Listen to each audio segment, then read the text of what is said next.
So ang tatalakayin po natin ngayon ay ikasyam na aralin natin at ito po ay pinamagatang kasanayang magpatotoo tungkol kay Kristo. Ito po yung witnessing habit na kailangan po ng bawat isa sa atin ngayon. Dahil alam naman natin ang takbo ng panahon ngayon ay pasama ng pasama.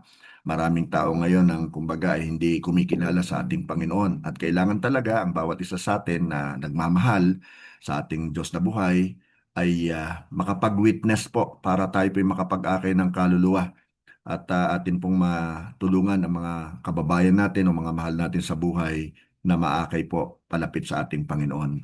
So ang atin pong teksto sa gabi pong ito ay mula po sa aklat ng Marcos, Kabanatang 16, talatang 15. Ganito pong nakasulat. At sinabi ni Jesus sa kanila, humayo kayo sa buong mundo at ipangaral ang magandang balita sa lahat ng tao. Ano ba ang mga layunin ng ating pag-uusapan ngayon? Ang una po, maunawaan ang kahalagahan na makagawian ang pagpapatotoo. At ang ikalawa, italaga ang sarili sa gawain ng pagpapatotoo. Hindi lamang po hinahangad ng Diyos na tayo ay lumapit sa Kanya. Nais din niya na tayo ay maging patotoo para sa Kanya. Sapagkat nang tayo ay maging mga anak ng Diyos, ibinilang na rin niya tayo na kamanggagawa. Kaya't kailangan tayong humayo at ipagsabi kung bakit namatay si Jesus at ikayatin silang maniwala sa Kanya.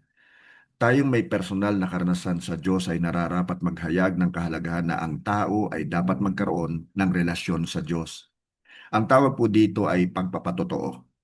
Kung magiging bahagi ito ng ating buhay, makakagawian po natin ito. Now, may ilan po akong katanungan at ang una po ay ito. Ano ang ipinag-utos ni Jesus kina Pedro at sa mga alagad?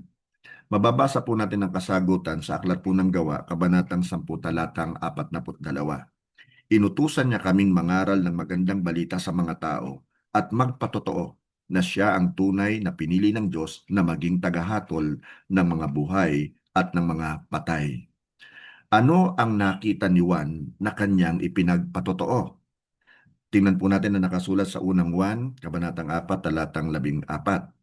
Nakita at pinatotohanan namin na isinugo ng Ama ang kanyang anak bilang tagapagligtas ng mundo. Another question po, ano ang nararapat nating ihayag?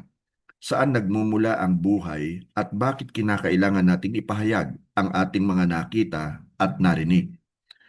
So basahin po natin ang nakasulat naman sa unang Juan, Kabanatang 1, mga talatang 2 hanggang 3. Siya na pinagmumulan ng buhay na walang hanggan ay nahayag at aming nakita. Pinapatotohanan at pinapahayag namin siya sa inyo. At nasa simula't simula pa ay kasama na ng Ama at nagpakita sa amin. Ipinapahayag namin sa inyo ang nakita at narinig namin upang maging kaisa namin kayo sa Ama at sa kanyang anak na si Hesus Kristo. Ayon po sa dictionary, ang salita pong saksi ay isang tao na nagbibigay katibayan sa tunay na pangyayari. Ang isang saksi ay tumitindig sa kanyang paniniwala. Ipinapatotoo ito at nakahandang mamatay kung kinakailangan para sa katotohanan. Ang pagpapatotoo ay napakahalaga sa ating paglago bilang Kristiyano. Ginagawa nitong sariwa at kaaya-aya ang atin pong pananampalataya. So ang pagpapatotoo ay kusang dadaloy.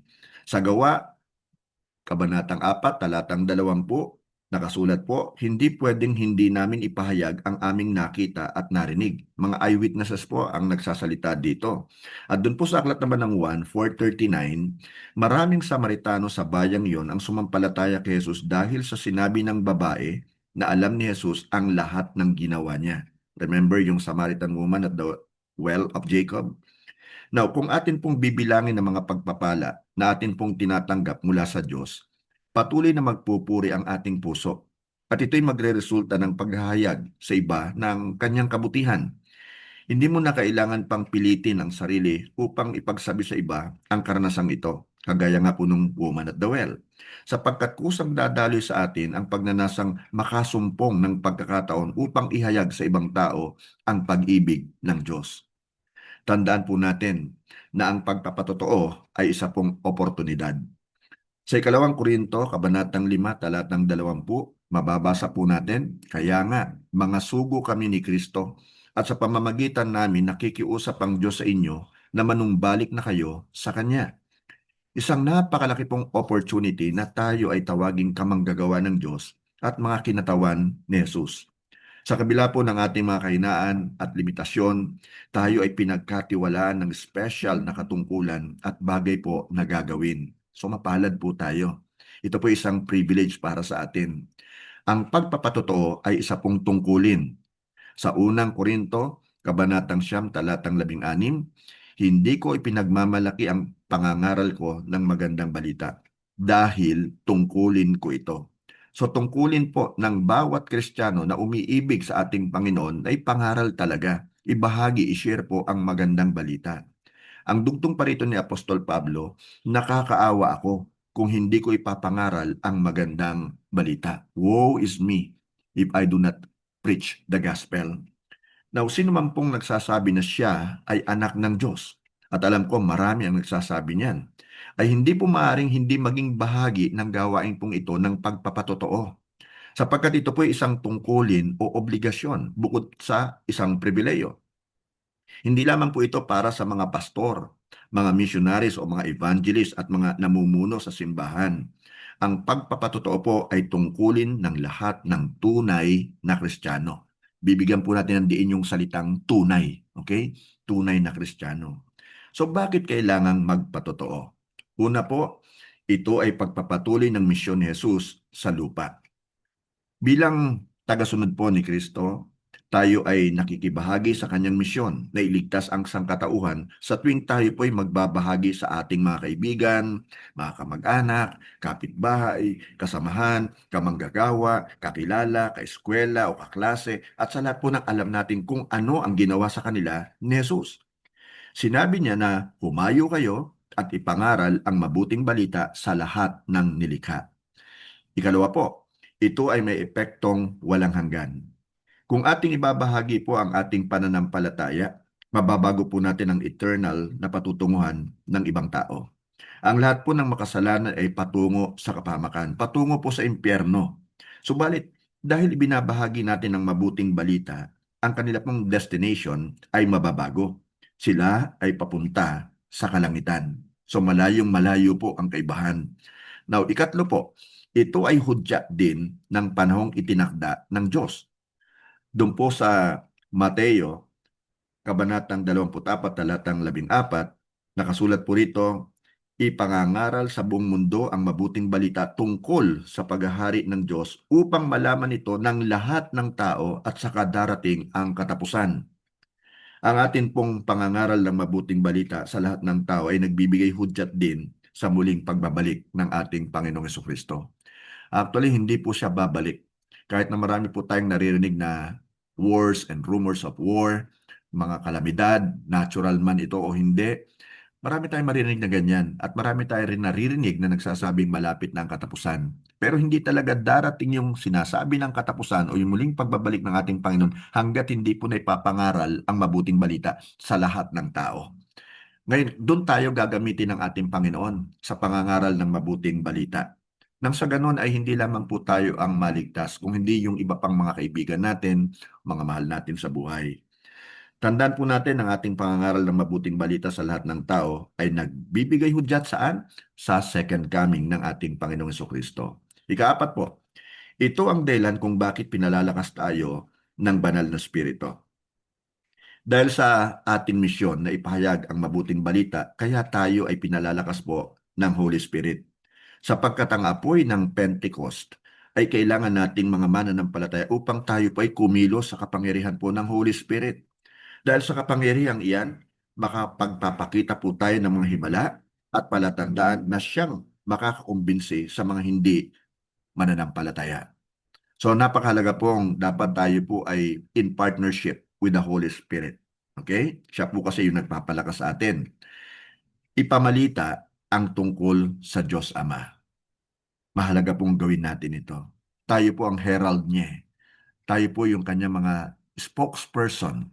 Tayo yung kanyang mouthpieces. Ano po? So, doon po sa Aklat ng Awit, Kabanatang 103, mga talatang 11 hanggang 13, ganito po ang nakasulat. Dahil kung gaano man kalaki ang agwat ng langit sa lupa, ganun din kalaki ang pag-ibig ng Diyos sa mga may takot sa Kanya. Kung gaano kalayo ang silangan sa kanluran, ganon din niya inilalayo sa atin ang ating mga kasalanan. Kung paanong ang Ama ay nahahabag sa kanyang mga anak, ganon din ang pagkahabag ng Panginoon sa mga may takot sa Kanya. Sa Diyos po natin masusumpungan ang ating layunin, ang ating purpose. Niloob po niya na tayo ay maligtas at tinubos ang sangkatauhan kay Kristo. Kung tutuusin, ay maaari na lamang niya tayong pabayaan sa kadiliman. Subalit ang walang hanggang pag-ibig po ng Diyos ang umabot at yumakap sa ating lahat. Sa kabila po ng ating mga kasalanan, ay nagbibigay siya ng kapatawaran sa lahat ng maniniwala sa Kanya. Dinadala ng Diyos sa Kanyang pamilya ang sinumang maniniwala at tatawag sa Kanya. Dahil naranasan po natin ang mga ito, kinakailangan nating ipatotoo ang pag-ibig ng Diyos at kung paanong nakatagpo tayo ng kaligtasan dahil dito. So ipamalita ang tungkol kay Jesus, ang Diyos Anak. Sa Aklat po ng Gawa, Kabanatang 5, talatang 42, araw-araw ay pumupunta sila sa templo at sa mga bahay-bahay. Patuloy ang kanilang pagtuturo at pangangaral ng magandang balita na si Jesus ang Kristo. Siya ang Mesaya. Ibinigay po ni Jesus ang lahat sa atin upang tayo ay makapanumbalik sa Ama. Sa pamamagitan po ng kanyang paghihirap, tayo po ay napatawan. Glory to God. Sa kanya pong kamatayan, nagkaroon tayo ng buhay. At sa kanya pong pagkabuhay na muli, tayo ay binuhay din niya ng may kalayaan at katiyakan. Kaya't hindi po natin maaring bayaran si Jesus sa lahat ng ginawa niya para sa atin. Subalit, maaari nating ipamalita ang kanya pong kamatayan, ang kanyang pagkabuhay na muli, at ang nalalapit niyang pagbabalik. Maaari nating ihayag ang kanyang pagliligtas upang makilala siya ng iba bilang nag-iisa at natatanging tagapagligtas. Kaya kapatid, kaibigan, mga kamanggagawa, mga disciples ng ating Panginoon, napakahalaga po ng role natin sa generation natin ngayon. Ipamalita ang tungkol sa banal na spirito. Sa Aklat po ng 1, Kabanatang 6, talatang 63, nakasulat po, ang banal na spirito ang nagbibigay buhay. Hindi ito magagawa ng tao. Ang mga salitang sinabi ko sa inyo ay mula sa spirito at nakakapagbigay buhay. Ipahayag na ang banal na spirito ang nagbibigay sa atin ng buhay. In Him we live and move and have our being. Ang kanyang presence sa atin ang naglilinis sa ating karumihan at nagbibigay kapangyarihan upang hindi na tayo lumakad paritong muli. Pinangyayari ng kanyang kapangyarihan na tayo ay maging matapang na mga disipulo ni Kristo. So humayo tayo at ipamalita na sa kanyang espiritu tayo ay may buhay at kalayaan. Praise God. Ipamalita kung ano ang ginawa niya sa atin.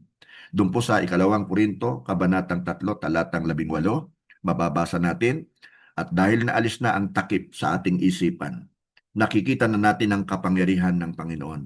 At ang kapangyarihang ito ay mula sa Panginoon, na siyang banal na spirito, ang siyang unti-unting bumabago sa atin hanggang tayo maging katulad niya.